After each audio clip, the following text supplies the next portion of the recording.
Hi అండి, నేను మీ ఇందు. ఈరోజు రెసిపీ బ్రెడ్ ఎగ్ బాల్స్ ఎలా తయారు చేయాలో నేను మీకు వీడియోలో చూపిస్తున్నాను. ఎగ్ని బాయిల్ చేసి ఇలా తురుముకోవాలి. ఉల్లిపాయ ముక్కలు, పచ్చిమిర్చి,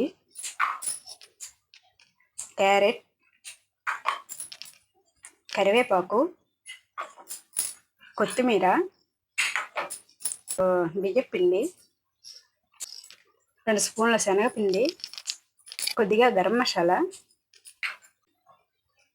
1 స్పూన్ కారం, చిటికెడు పసుపు, రుచికి సరిపడా ఉప్పు వేసుకొని ఇదంతా మొత్తం కలిపేసుకోవాలి.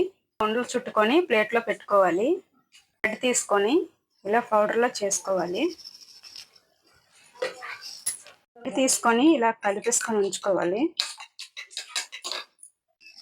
చుట్టూ ఉంచుకున్న ఎగ్ని ఈ ఎగ్లో కలుపుకొని బ్రెడ్లో ఉంచుకొని పక్కన ప్లేట్లో పెట్టుకొని ఉంచుకోవాలి. ఇలా అన్నీ కలిపేసుకొని ఉంచుకోవాలి. ఆయిల్ ప్యాన్ పెట్టుకొని డీప్ ఫ్రైకి సరిపడా ఆయిల్ వేసుకోవాలి. ఆయిల్ వేడెక్కిన తర్వాత చుట్టూ ఉంచుకున్న బోండాల్ని ఇందులో వేసుకొని మీడియం ఫ్లేమ్లో వేయించుకోవాలి. గోల్డెన్ బ్రౌన్ కలర్ వచ్చేంత వరకు వేయించుకొని ప్లేట్లో తీసుకోవాలి.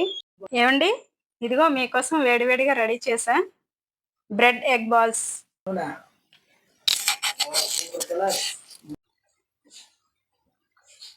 వావ్, సూపర్, చాలా బాగుంది.